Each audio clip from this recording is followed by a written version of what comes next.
Tirumala Enterprises, cement, steel, sanitary and tiles studio. One-stop solution for all your home needs. Rekurti, Karimnagar.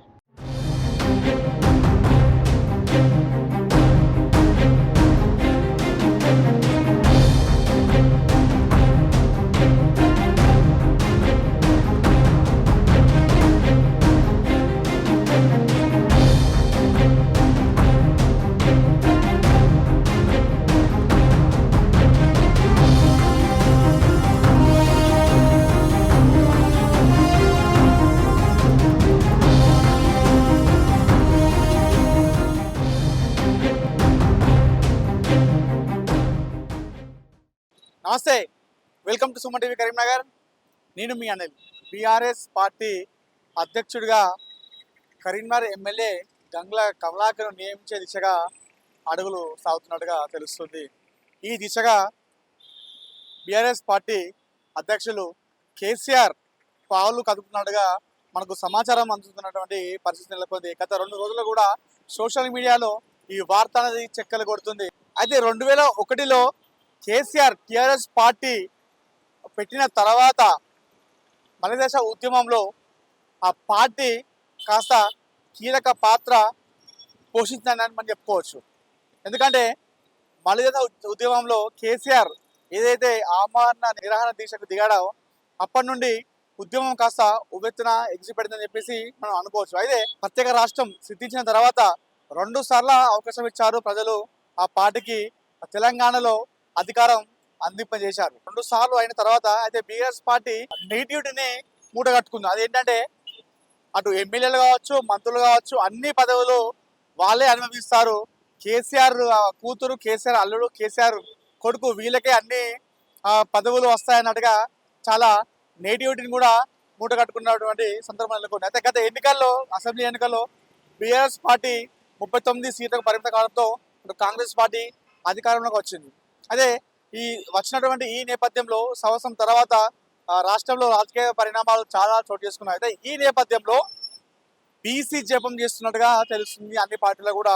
ఒక పక్క PCC అధ్యక్షుడిగా మహేష్ కుమార్ గౌడ్ అనే బీసీని నియమించడంతో, అదేవిధంగా BJP కూడా మరొక బీసీ అయిన వ్యక్తికే రాష్ట్ర అధ్యక్ష పదవి ఇస్తున్నట్టుగా తెలుస్తుంది. అయితే ఈ నేపథ్యంలో బీఆర్ఎస్ పార్టీ కూడా బీసీ వ్యక్తికే రాష్ట్ర అధ్యక్ష పదవి ఇస్తున్నట్టుగా మనకు వార్తలు వస్తున్నాయి. అందులో ముఖ్యంగా బీసీ సామాజిక వర్గానికి చెందినటువంటి కాపు కులానికి చెందినటువంటి 4 సార్లు ఎమ్మెల్యే గెలిచినటువంటి కరీంనగర్ ఎమ్మెల్యే మాజీ మంత్రి గంగుల కమలాకర్కు ఈ అధ్యక్ష పదవి ఇస్తున్నట్టుగా కూడా మనకు వార్తలు వస్తున్నాయి. అయితే గంగుల కమలాకర్ వచ్చేసి కరీంనగర్లో ఎవరికి కూడా గెలవనంతగా 4 సార్లు గెలిచి రికార్డు కూడా కైవసం చేసుకున్నారు. ఇప్పటివరకు కరీంనగర్లో ఒకసారి గెలిస్తే మళ్ళొకసారి గెలవడం చాలా కష్టం.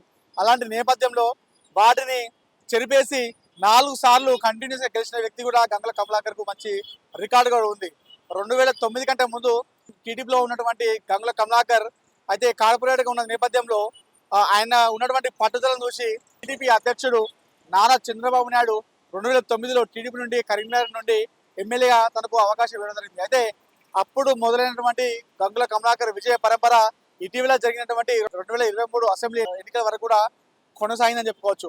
ఓటమి అనేది ఎదగకుండా కరీంనగర్లో రికార్డు స్థాయిలో గెలుచుకుంటూ రావడం జరిగింది. అయితే ఈ నేపథ్యంలో గత 2018లో ఎన్నికైన తర్వాత బీఆర్ఎస్ పార్టీ ఆయనకు మంత్రి పదవి కూడా అప్పచెప్పడం జరిగింది. అయితే ఇప్పుడు రాష్ట్రంలో రాజకీయాలు పరిణామాలు చేంజ్ అవుతున్న నేపథ్యంలో సీనియర్ నాయకుడు మంత్రిగా పనిచేసినటువంటి గంగుల కమలాకర్, అదేవిధంగా పార్టీకి విధేయతగా ఉన్నటువంటి గంగుల కమలాకర్కే ఈ రాష్ట్ర అధ్యక్ష పదవి ఇస్తున్నట్టుగా కూడా మనకు తెలుస్తుంది. అయితే ఇప్పటికీ చూసుకుంటే ఒక పక్క గతంలో బీజేపీ నుండి బండి సంజయ్ బీసీ సామాజిక వర్గానికి చెందినటువంటి వ్యక్తికి ఇవ్వడం, అదేవిధంగా ప్రస్తుతం పీసీసీ ఉన్నటువంటి వ్యక్తి మహేష్ కుమార్ గౌడ్ ఒక బీసీ సామాజిక వర్గం, అదేవిధంగా ఇప్పుడు మరొకసారి కిషన్ రెడ్డి ఉన్నప్పటికీ కూడా బీజేపీ రాష్ట్ర అధ్యక్ష పదవి చేంజ్ చేస్తున్నారు. అది కూడా ఒక బీసీ సామాజిక వర్గానికి చెందిన వ్యక్తికే ఇస్తున్నట్టుగా తెలుస్తుంది. అయితే ఈ నేపథ్యంలో కూడా బీసీలను అంటే ప్రజాభిప్రాయాన్ని మార్చే దిశగా బీఆర్ఎస్ కూడా అడుగులు వేస్తుంది. ఇందులో భాగంగానే రాష్ట్ర అధ్యక్ష పదవి కరీంనగర్ ఎమ్మెల్యే మాజీ మంత్రి గంగుల కమలాకర్కే ఇస్తున్నట్టుగా తెలుస్తుంది. ఇదే విషయం కనుక జరిగినట్టయితే ప్రజాభిప్రాయాల్లో కాస్త మార్పు కూడా వచ్చే అవకాశం ఉంది. బీఆర్ఎస్ పైన ఏదైతే వాళ్ళు మూట కట్టుకున్నారో నెగిటివిటీని వాళ్ళ కుటుంబానికి అన్ని పదవులు అన్నట్టుగా దాన్ని చెరిపేసి బీఆర్ఎస్ పార్టీ కూడా అందరికీ అన్ని రకాలు కూడా అవకాశాలు ఇస్తున్నట్టు కూడా ఈసారి ప్రజల్లో మార్పు జరిగే అవకాశం ఉంది. కెమెరా పర్సన్ కుమార్తో అనిల్ సుమన్ టీవీ, కరీంనగర్.